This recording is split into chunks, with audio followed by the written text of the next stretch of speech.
We'll continue with the example that we were working in the last video.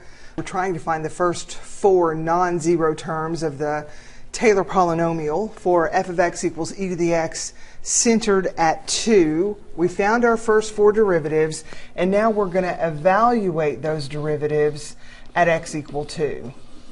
So all of our derivatives are the same. They're all e squared.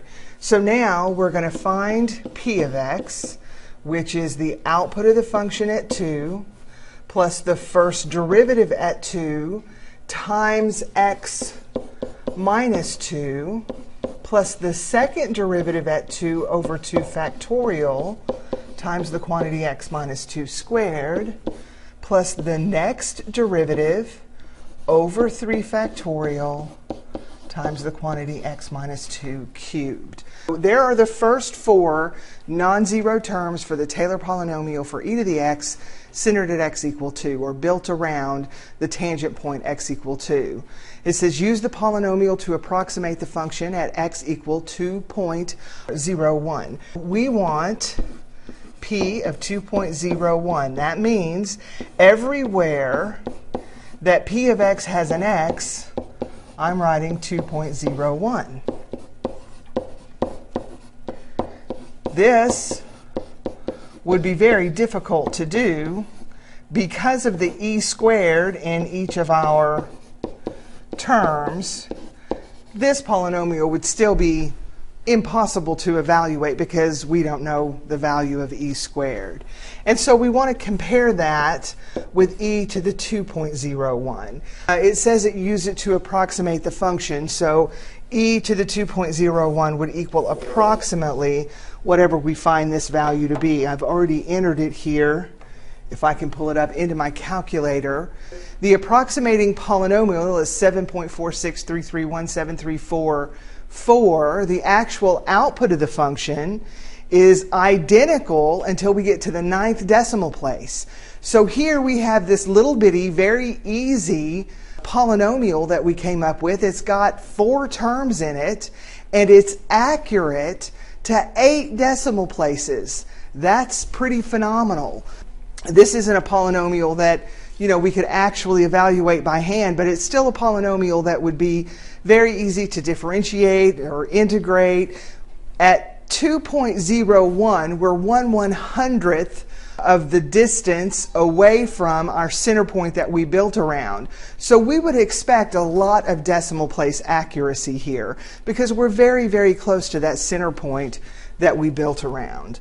All right, so let's look at a final example here.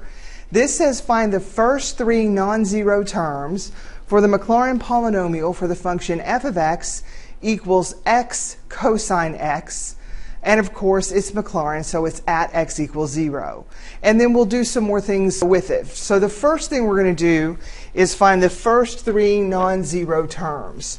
So we need the function, and I'm going to write it like this to help me recognize that I'm going to have to use the product rule to find my derivative.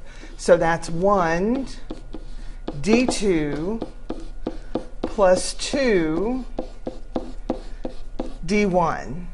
And now I'll find my second derivative. That's the least I would need to find 3 non-zero terms.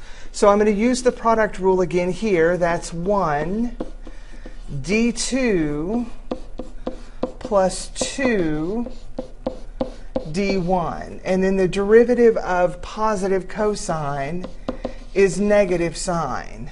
So I might clean that up a little bit. Negative x cosine x, and then I have minus 2 sine x's. And so let's just come out here to the side and let's start evaluating these at x equals 0, because if any of these terms go to 0, then they can't be included in my first 3 non-zero terms. So let's find the output of the function at 0. Well, that's 0 times 1, that's 0. So I know for certain I'm going to have to find at least one more derivative here. But let's keep going.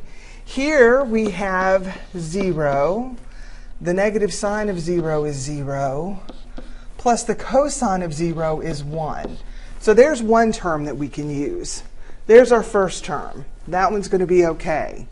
Now let's look at this one. This is 0 times 1 minus 2 times 0. Well, that term went to 0 too. So that means now we are definitely going to have to find our fourth derivative. And we see this happen a lot when sine and cosine show up in our functions. So let's go back here and we'll find our third derivative. I'm going to work off of this form. So 1 d2 plus 2 d1, and then minus 2, the derivative of sine is cosine. I know for sure I have to have this one. This is actually, I can make both of those positive, but I'm going to find the derivative of that.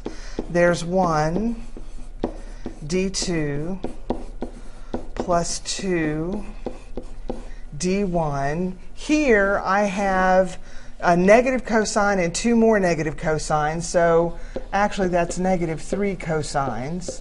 So the derivative of that would be a positive 3 sine of x.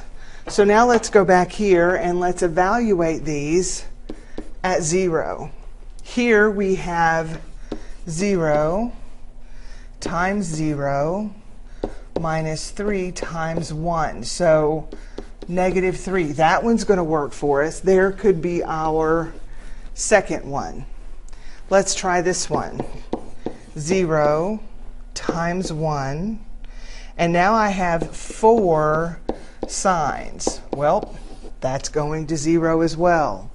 So it looks like every even, it's just turning out that way, derivative that I have has a coefficient of 0. So I've got to take another derivative. So far my odd derivatives are working out for me. So I think this one might actually give us a number. So let's go, we'll work off of, this is 4 sine of x. So I'm going to take the derivative here using the product rule. 1 d2 plus 2 d1, and then plus 4 times the positive cosine of x. That will clean up to negative x sine of x plus 5 cosine of x.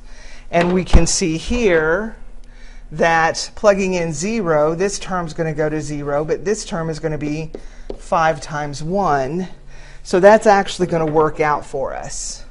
So a polynomial with 3 non-zero terms, there's going to be my third non-zero term, is going to look like p of x equals, now I haven't been real particular to put my degree here, but this is going to be a 5th degree Taylor polynomial. This is going to be p sub 5 of x. Now, f of a is 0, but my first derivative that I multiply by x is 1. So my first term here is just x. Here's the coefficient to my third degree term. So minus 3x cubed, I'm centered at 0, over 3 factorial. I have to remember to bring the factorials in. And my coefficient here is plus 5x to the 5th over 5 factorial. Now again, this is 3 times 2 times 1. So that 3 and that 3 will cancel. This cleans up to x cubed over 2. This is 5 times 4 times 3 times 2 times 1. So that 5 and that 5 will cancel. And this turns out to be x to the 5th over 4 factorial, or 24. And there is p sub 5 of x. They didn't tell me what degree I was going to have to go to, but they did tell me that I was going to have to find the first 3 non-zero terms which I've done. And now we want to use that polynomial to approximate the function at pi over 4. So I want p sub 5 of pi over 4. Everywhere there's an x, I'm going to write a pi over 4. Pi over 4 quantity cubed over 2 plus pi over 4 quantity to the 5th over 24. And let's get some more room. And that is approximately, all right, I plugged my approximating polynomial into y1, and I plugged the function x times the cosine of x into y2, and evaluated them both at pi over 4. And you can see that we are accurate to 3 decimal places, 0.5556, compared to the actual function output is 0.5553. So we have 3 decimal place accuracy here. So let's go back and see what it told us to do. So compare the polynomial approximation with the actual output of the function at that value. Is it a good approximation? Well, my argument is, when they ask me questions like that, is what do you want me to do with it? 1/10,000th of error, which is, the most that I could have here.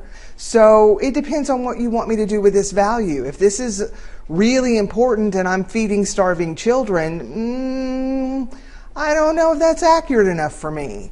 If you want me to balance my checkbook, yeah, I'm good. So it just depends on what you want me to do with it. But it's definitely a respectable result. So that's what it looks like to use the polynomials to approximate a function. You build the function around the center point, and then usually at some x value really close to that center point, they want you to use the polynomial to approximate the function, and then they want you to explore error. And that's what the next lessons have to do with, is the error, the acceptable error in these polynomials. And it's called the Lagrange error bound, and that's what we're going to see in the next lesson. But for now, you're good enough to build these polynomials, plug them into your calculator, use the approximation, see what the error is, and see how accurate your polynomial approximation is. So come to class next time, we'll work some homework problems.